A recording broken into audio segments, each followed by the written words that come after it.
কি রে, তোর আবার কি হলো? এমন ভয়ানক ভাবে গালি দিচ্ছিস কাকে? দিচ্ছি কি আর সাধে? কারণ আছে বলেই তো দিচ্ছি। তা কি কারণ? সে তোকে পরে বলছি, এখন আর ওর কথা মুখে এনে মুখটাকে নষ্ট করতে চাই না।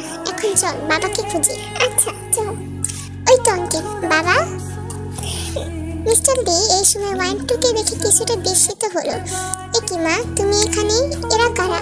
এগুলো হচ্ছে আমার ফ্রেন্ডস, আর তোমার সঙ্গে অনেক গুরুত্বপূর্ণ কথা আছে, আমার সঙ্গে চলো।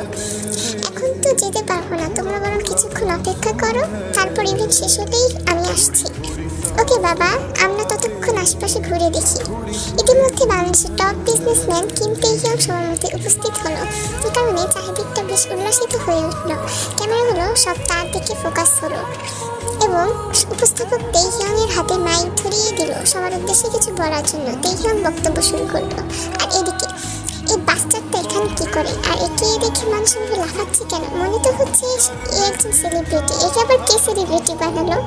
ওয়াইনট্রি কেভাবে প্যাঁচার মতো মুখ করে রাখতে দেখে আর ফিস করতে দেখে ওয়াইনট্রি বলল, এই তুই কি ফিস করছিস?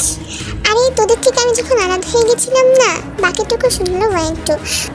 সব শুনে ওয়াইনট্রির মাথায় হাত। সে মজা করে বলল, সিসিটিভি ক্রাশের হাত থেকে থাপ্পড়, তাও আবার দুটো। থাপ্পড়গুলো কি মিষ্টি ছিল নাকি টক? ওয়াইনট্রি, তোকে বলাই আমার ভুল হয়েছে। তুই গিয়ে একটু খেয়ে দেখ মিষ্টি ছিল নাকি টক।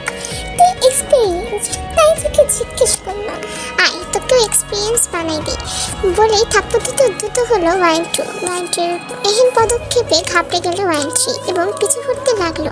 ওয়াইনট্রি যখনই থাপ্পড় মারতে যাবে তখনই সামনে থেকে সরে গেল ওয়াইনট্রি এবং ওয়াইনট্রি গিয়ে পড়লো তেহিয়াংয়ের উপর। What the? Who the hell are you? You stupid alien! Why you can't leave me alone? এই মেয়ে, তোমার কি কোনো কমন সেন্স নেই? এভাবে পাবলিক প্লেসে নাটক শুরু করেছো কেন? ওয়াইনট্রি ভেবে চুকে খেয়ে গেল। এ কি হলো তার সঙ্গে? এই খুশির উপর এসে সে পড়লো।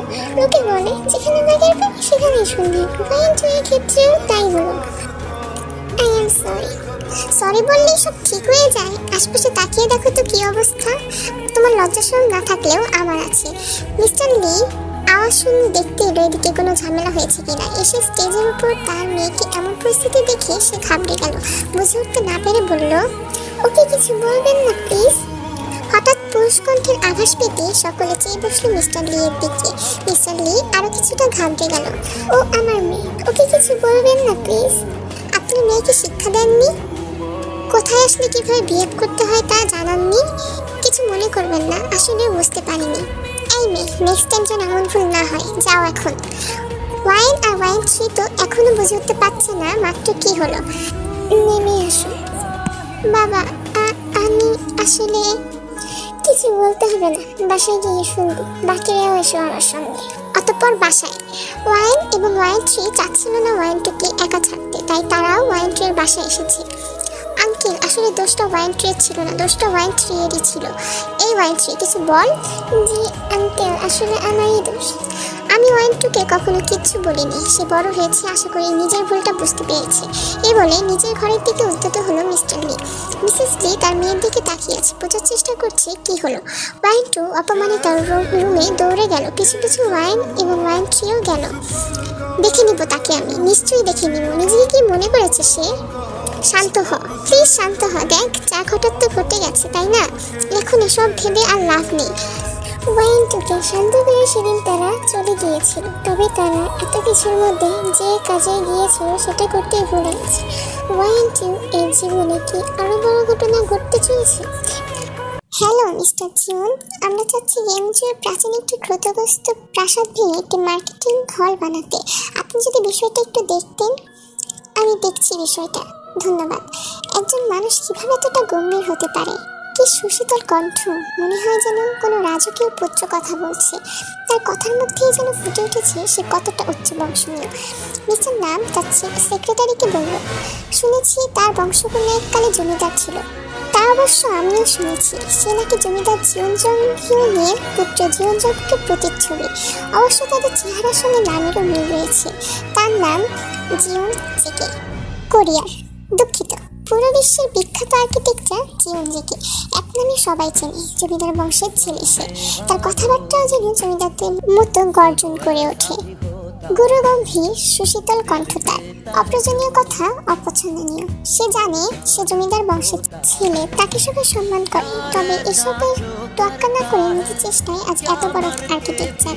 তাকে একটি নতুন কন্ট্রাক্ট দিচ্ছিলেন মিস্টার নাগ। তবে যে জায়গায় তিনি জেকে কাজ করতে দিয়েছে সেটি জানে সেই জায়গায় জেকের কত বিষাক্ত স্মৃতি জড়িয়ে আছে। যদি জানতো তাহলে হয়তো কখনো এই জায়গার কাজটা সে তাকে দিত না, হয়তো সে কান্নায় লিপ্ত হতো। তেইহং তখন থেকে ভেবে যাচ্ছে মেয়েটা কে। হুট করে তার জীবনে চলে আসলো। মেয়েটাকে খুব চেনা চেনা মনে হচ্ছে, লাগছে খুব আপন কেউ। কেন এমন হচ্ছে? যখন মেয়েটা তাকে ছোঁয় তখন তার চোখের সামনে কি যেন ঝাপসা স্মৃতি চলে আসে। কি স্মৃতি? বারবার মনে করার চেষ্টা করেও সে ব্যর্থ হচ্ছে না। তেইহং ঠিক করতে পারছে না। তাই সে তার সিক্রেট অর্ডার করলো মাইন্ডের সকল তথ্য খুঁজে বের করে আনার জন্য। কয়েক ঘন্টার মধ্যেই তার কাজ শেষ করে ফেলে, অর্থাৎ ওয়াইন্ডের ডিটেলস সে বের করে ফেলে। এভাবে কেটে গেল 3 দিন। 3 দিন পর ভার্সিটিতে ওয়াইন এবং ওয়াইন টু ক্লাসে একটি বিষয় নিয়ে আলোচনা করছিল। হঠাৎ কোথা থেকে একটি ছেলে এসে ওয়াইন টু এর হাত ধরে টানতে টানতে ক্লাসরুম থেকে নিয়ে যায়। ওয়াইন এর চোখের পলকে সবকিছু ঘটে যায় বলে সে কিছু করতে পারে না। যখন সে হুঁশে আসে তখন ওয়াইন টু এর পিছে দৌড় দেয়, তবে ধরতে পারে কই। ইতিমধ্যে ওয়াইন টুকে গাড়িতে তুলে সেই ছেলে সহ আরো কয়েকজন চলে যায়। ওয়াইন সঙ্গে সঙ্গে ওয়াইন টু এর কাছে গিয়ে ঘটনাটা জানায় এবং তারা সিদ্ধান্ত নেয় তারা আঙ্কেলকে জানাবে। অন্যদিকে, কেন তুলে এনেছিস? ছাড় আমাকে, আমার বাবা তোদের একটা কেউ ছাড়বে না দেখিনিস। বস, এই মেয়েটা সেদিন আমাকে মেরেছিল। অবশ্যই সঙ্গে আমার বহু বছরের শত্রুতা। মুখে রহস্যময় হাসি নেই। কেন হোসনি আমার? না হলে তোকে কষ্ট দেওয়ার এতটুকু ইচ্ছা আমার ছিল না। তুই আগের মতো সুন্দরী আছিস। চল, এর আগের বার তো তেইহং জিতেছিল, এবার তো তেইহং আসার আগে খেলা শেষ করি। তেইহং, কি বলছিস এসব? ছেড়ে দেখবার, তারপর দেখ তোর কি হাল করি। ছেড়ে তো দিয়েছিলাম এর আগে, কিছুই করতে পারিস না। কিন্তু তুই জানিস তোকে আমি কত খুঁজেছি। ওয়েট, এখন কিছু কথা বলি।